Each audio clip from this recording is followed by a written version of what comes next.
There's an interesting phenomenon that I see in working with clients around this time of year. It seems like as we're getting toward the end of the year, most people start saying, I'm just going to wait until January to change my life. And that makes me really sad because I know that October is actually the best month to start. And it's not like there's something really magical about January. We know that 23% of resolutions are done by January 7th, and another 45% are down the drain by February 1st, which is why I'm proposing this radical idea that October is the sleeper month for setting goals and resolutions. That's because October is this kind of psychological sweet spot in the year, and this is the time to leverage psychology and behavioral science so that you can launch into 2026 ahead of the game. Let's start with a little quiz. Do you think there's a relationship between days of the week and what tends to get Googled? Well, a researcher at Google found that terms like diet, starting a new exercise routine, and quitting smoking was most likely to be Googled in the beginning of a new week, the beginning of a new month, and the beginning of a new year. That phenomenon is known as the fresh start effect, and that's our tendency to want to change or pursue new goals based on what's called a temporal landmark, because psychologists love to use fancy words. But temporal landmarks are just indicators that one time period is ending and a new time period is beginning. So things like a new month, a new week, a new year for yourself, like your birthday, or different quarters are examples of temporal landmarks. People tend to describe these shifts in time as a point of renewal or an opportunity for them to start over. As you might expect, the biggest universal temporal landmark is the new year, but there's also individual ones like the start of a new decade in your life. And October has so many built-in identifiers of this kind of temporal shift. First, if you're really technical, October is the start of the fourth quarter of the year, so there's a built-in time of year landmark if you separated your years into quarters. There's also the seasonal transition. So we're moving from summer into fall, which for a lot of cultures is an indication of renewal. And we're also physically seeing things around us kind of dying and taking on a new form. If you're in school or if you have kids in school, the fall is also the start of a new year. And I know as someone who's been a lifelong learner and has spent so many years of my life in school or teaching, the fall tends to be a big transition period in my household. But one of the things that makes October distinctly different than another seasonal or quarterly change, like what makes it different than April, for example, is that we have a looming deadline. October starts the 90-day countdown to the new year, so it presents a nice little endpoint. This mini-year time frame creates a sense of urgency that could be used for anything from re-examining business quotas to examining different areas of your life. There is also this other concept in psychology called the goal gradient hypothesis, and that explains that when we get closer to the finish line, we are more likely to push harder to get toward a specific goal. This is another reason why the fourth quarter is particularly good to hit your goals for 2025 or get started on goals for 2026, because we have a set deadline, that deadline being the end of the year. And as we get closer and closer to that deadline, we're more likely to put in more and more effort to get to the place where we want to be. This explains why we see runners speed up at the end of a long race. And to me, this explains why my urge to pee increases the closer I get to my house after a long road trip. And I don't know about you, but by the time fall rolls around, I am thoroughly done with summer.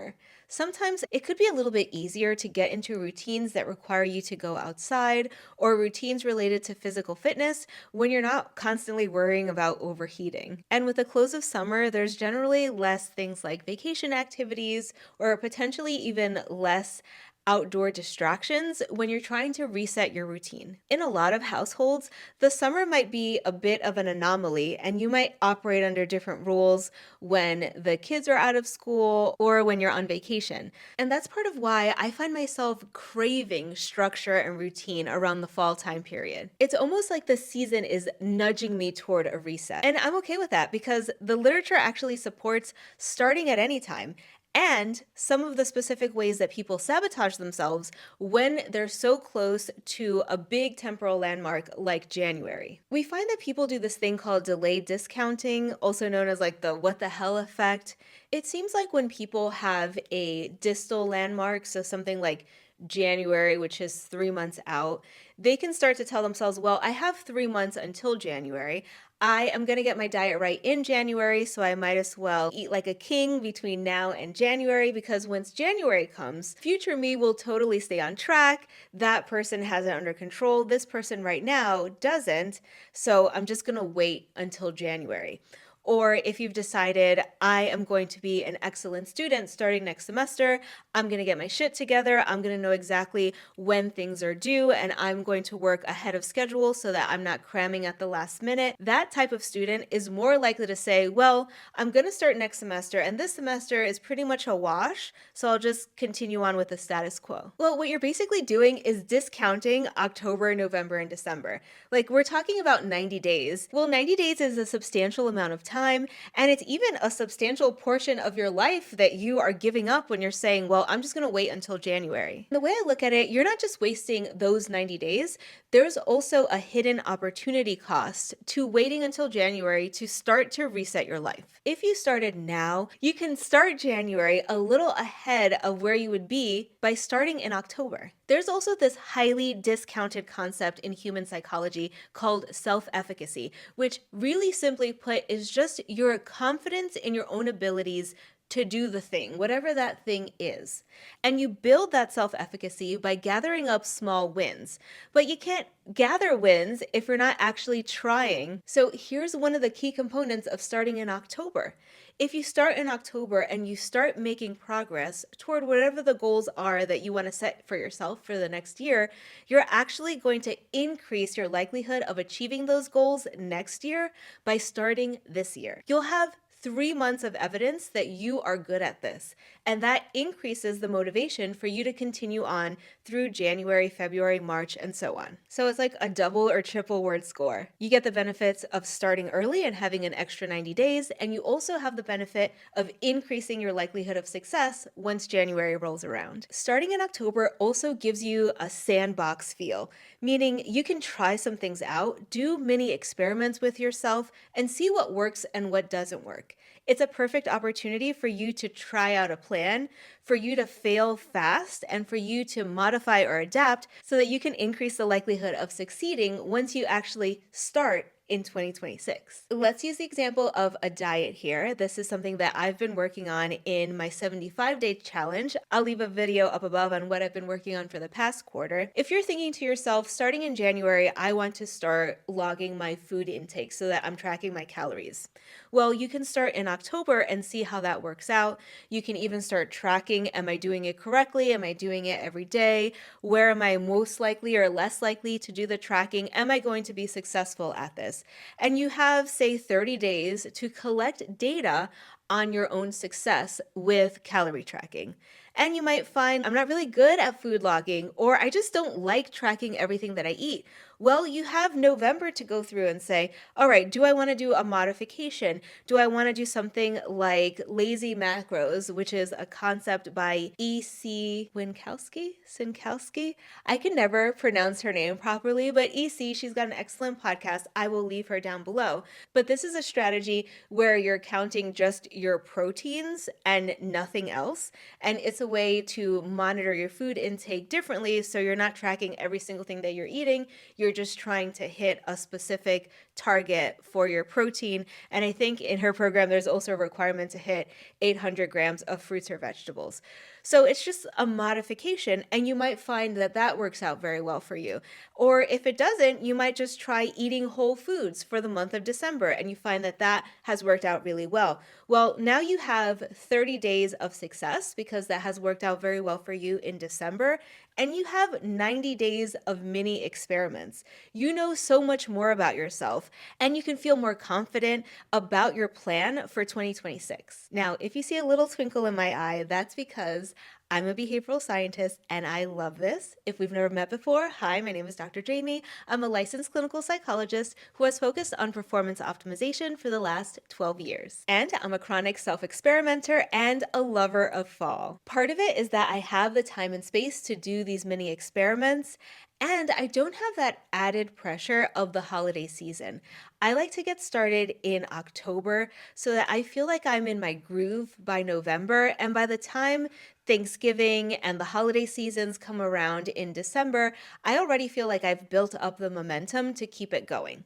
Rather than trying to figure out like what are my goals going to be for 2026 right in the middle of like wrapping a dozen presents or trying to figure out how I'm going to get along with my cousin during Thanksgiving.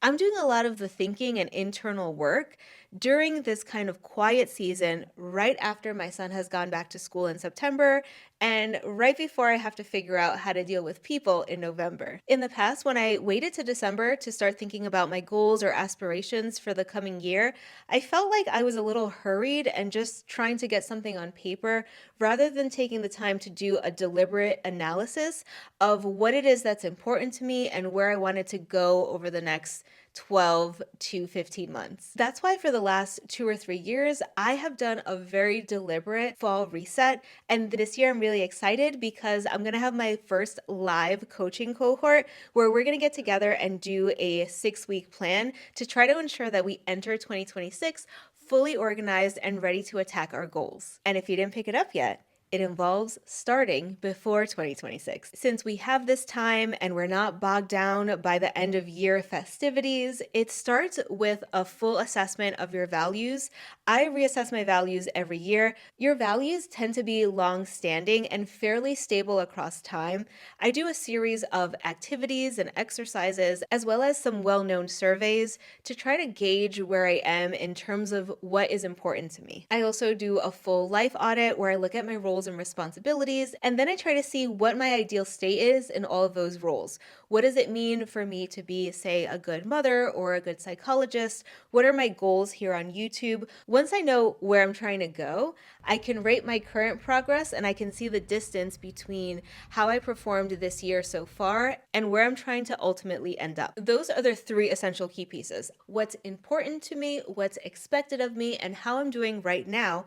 I can use all of that information to really craft what I'm going to be focusing on over the next quarter, as well as the best way forward in the coming year. The fall is a perfect time to do a little test run of the goals that you want to pursue for 2026. That includes learning which goals to select, how to select the right goals, how to use science-based strategies to optimize the possibility of achieving those goals, and how to track your progress. Put all that together, and that's your 4th quarter comeback plan. So I'm really excited to walk a small group through that process. If you want to come along the journey, I will leave a link down below to the waitlist. And if you're watching this video toward the end of October, beginning of November, check the link down below and see if we still have some slots available. All of these strategies are leading us toward having a strong ending to 2025. As you start gathering data and building wins, you'll be building self-efficacy as well as creating a new identity. Over the next 3 months, you will become the person who eats whole foods.